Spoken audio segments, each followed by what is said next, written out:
dinner wouldn't be complete without a sweet dessert to go with it. So we are back in the kitchen with personal chef Bill Collins. We're making these chewy fudgy brownies that you've been teasing me with all show long. All morning long, yep. I would like to eat some dessert now, so how do we make these before I just chow down? These are actually a very simple and straightforward recipe. You start with melting some chocolate chips. Take your favorite chocolate chip, and then once they're melted, I like to whisk them around to, because otherwise they kind of keep their shape a bit. Put in some, yes? So what would you call that process? And it's not double boiling, is it? It is. This is the same as a double boiler. I'm glad you mentioned that, Seth, because a lot of times what a lot of places do are recipes, they say use a double boiler, which is a real pot.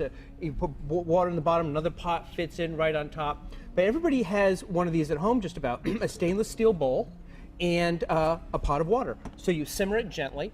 And that is the same thing. So it is a double boiler. The reason you want to do this is if you were to just melt chocolate on the stove, you'd have to watch it really carefully because it burns quickly. And that burned smell is terrible. It is. And once it's burned, you have to start all over. The other thing is you can do this in the microwave, but I don't like doing the microwave because you really have to keep running back and forth every 30 seconds. And then what happens after that is you end up with a chocolate explosion if you miss it. That's a big mess to clean up. That's a big mess to clean up. So really, all I'm doing is I'm mixing up the syrup and the chocolate.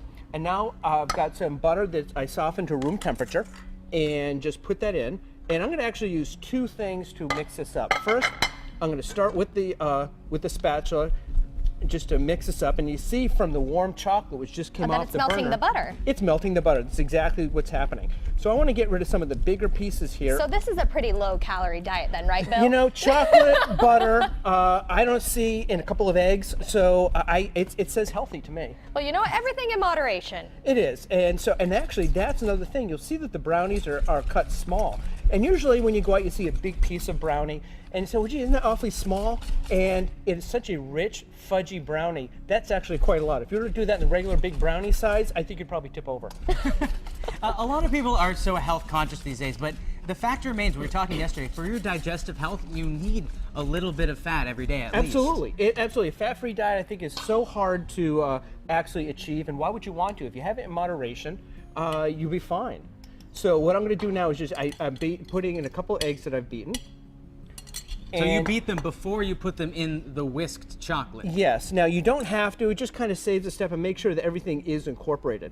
Now this actually, I took the wrong spoon. You want about a teaspoon of vanilla. That's a tablespoon measure. Is there an easy correlation between teaspoon and tablespoon? Yes. The measurement and everything in effect measures up. So when recipes call for, if it calls for 3 teaspoons equals 1 tablespoon. Or so it's 3 to 1. 3 to 1, but 4 tablespoons is a quarter of a cup. And then you kind of work your way up from there. I mean, that kind of stuff confuses me, so I usually just have to use the exact. Yeah, and do 8 of the little ones. and that's why I try and put in recipes, instead of saying 3 teaspoons, at 1 tablespoon, because some people do that, and I find that, instead of doing 3 steps, do 1 if you can. Yeah, that's exactly what I would have done. Exactly. It's all about working smarter, not harder. Definitely. And so now I've already whisked together the sugar and the flour and just a little bit of salt. Now the recipe calls for a pinch of salt. And believe it or not, there's actually a measurement of a pinch. It's 1/8 of a teaspoon. But a pinch is a pinch. Because there's no way that you can measure out 1/8 of a teaspoon. Some places do sell 1/8 measure, but I think you're really just throwing in just a little bit. Just the pinch. Just a pinch. You're right, everyone's pinch is a little bit different. Exactly, because some people have big pinchers. So I go on the heavy side. Yeah, so you see, you just want to combine this just till it's all mixed together. And you see, just in the time that we've been talking, just these few minutes, we've got everything all combined. Look at that chocolatey goodness. And it's not out of a mix. No, and that's the thing, because the thing I've found about mixes, and there are some mixes that are better than others, you still have almost a little aftertaste to it. And you're not going to get that mix aftertaste with this. This is just a pure great fudge brownie. Now I wonder if that's because everything comes with all the preservatives in it, because when they package mixes, they have to have those preservatives. Yeah, I think so, and I think that taste comes through. So now, all I'm going to do is pop this into the pan.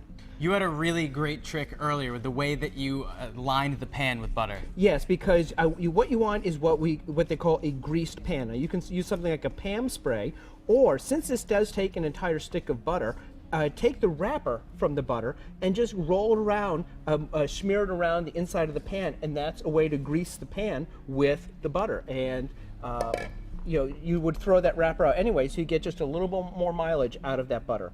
And then what I did was, it calls for buttering and flouring. So after the butter goes in, after you smear the pan, again, you can use Pam spray, put in a tablespoon or so of flour, and you just kind of move it around the pan, shake it around because it'll stick to the butter. And so that way you've got the flour around the sides of the pan. It helps with browning, helps with removing it from the pan, and you're set to go. About 30 minutes in the oven at 350. Perfect. Well, how about you drop that in there? We're going to tell everyone that if you want this recipe, all the steps, click on Taste Appeal when you visit mymassappeal.com later today. And